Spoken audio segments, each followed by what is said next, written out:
and Edward Adu with us once more. Guys, lovely to have you again. All right, let's go through this because we don't have endless time, of course. Badisha, we'll start off with you. This is a line in the I newspaper all about the sale of cigarettes and alcohol. I remember a song called exactly that. Why are they on the rise? If only we were back in the glorious 90s and we weren't partying like that. In actual fact, consumer confidence has fallen to a 40-year low, while inflation has risen to a multi-decade high of 9%. Nonetheless, there's been a little bit of a bounce back in the economy, but it's interesting to see what people are buying. So, yeah, they're buying cigarettes, they're buying alcohol, they're buying summer clothes. And that might seem very hedonistic, but in actual fact, the statistics show, and experts are speculating, that this is because people are really buying a few clothes for some summer weddings and hopefully a brief holiday if they can book it and afford it in time. But actually, people are staying indoors.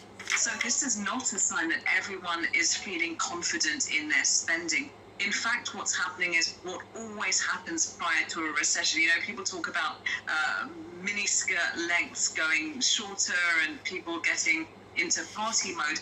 Actually, there's a sense of, oh my God, how can we still enjoy ourselves even though times are tough? So that's what's behind it. In fact, a lot of the spending on the big ticket items, cars, luxury holidays, buying a new house, all of that is down.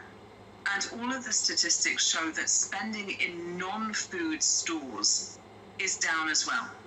So the cigarettes and the booze, it sounds luxurious, but actually what you see people doing are buying little treats. Yeah. At the same time as going to the supermarket and saying to themselves, okay, I have a £40 spending limit. I have to be careful of what I'm buying. So we're not all going crazy and partying. In fact, we're worrying. Absolutely right. So used as a coping mechanism for many people, unfortunately. All right, let's keep moving if we can. And Edward, let's go into the inside page of the Times here. And it's almost in the same sort of vein as we were talking about just there with Badisha. This is about calories on menus, calorie counting, isn't it? And this is apparently people are ignoring the decision to put calories on menus and just choosing what they like, which is what I like to hear.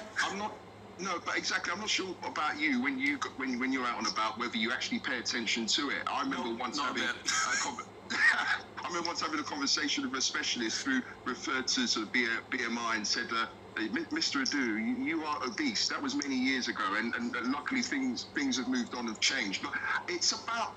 I think it was designed to help people to at least let people acknowledge what they're eating. But I don't think, to be honest, people actually care whether they're bothered. If they want to have a burger, they want to have a burger. If they want to have big chunky fries, they will have chunky fries. They're not going to pay attention and say, well, in actual fact, yeah, that's got 1,000 calories, and you should only have a portion of chips for a month. I think, even though the government and the authorities are trying to make sure that people are having more of a healthier lifestyle, I think especially with what we've been through for 2 years, you want to treat yourself, go and enjoy. But I'm no specialist. I'm not connected to helping people to try and to endorse a healthier balance. I think people should obviously, it's about common sense, isn't it? Yeah, absolutely. And Badisha, just quickly to come in on that then, there is a sort of a harder line to this as well, because in the past week or so, we've seen the government change its plan on trying to deal with healthy eating, haven't we? Yes, we have, and in fact, I'll be tackling that in our next little round of papers, because actually all the research shows that having those little numbers next to the menu, exactly as Edward said, it doesn't work. It goes the other way. So people say to themselves, well, there's 1,500 calories in it. I guess I'm going to have a blowout, and they just actually eat more. Which is always worrying. I mean, 1,500 calories is a lot. I think there are some burgers that will bring coming around about that. I don't know if anyone's got a running app which shows you how many calories you've burned. It never quite works out with the portion of chips. Marley looks at you. You know what? You look as if you are dying to have a burger at this time. And I'm not saying that it's wrong to have a burger at 5 to 8. It's up to you. But you've just got that look in your face that you want one now. I've had burgers at earlier times than this, and I will have a burger at a time like this again in the future. All right, Edward, Badisha, thank you so much for that look. We'll come back to you again in a couple of half an hour or so's time when we have your next review of the papers. Thank you for now. All right, still to come, plenty on Sky News Breakfast, of course, as we're going to have the very latest on the Prime Minister being urged to explain why he held a meeting with the senior civil servant Sue Gray over those parties in Downing Street. The Prime Minister, of course, saying that he would always wait for the Sue Gray investigation to complete before discussing in detail what happened during those lockdown-breaking parties at the Metropolitan Police this week. Closing their investigation, 126 fines handed out. The Prime Minister, of course, getting a fine along with his wife and the Chancellor of the Exchequer in the first batch of fines that were given out by the Metropolitan Police, but not fined this time. We're going to wait and find out what was said in that report when it comes out this week. The Queen is about to celebrate her Platinum Jubilee, something that no other monarch has done. That's 70 years of duty, dedication and service.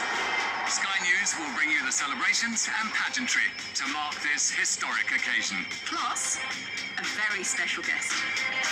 I'll be joining the Sky News team as we celebrate the very best of Britain, and we cannot wait. That's the Platinum Jubilee on Sky News.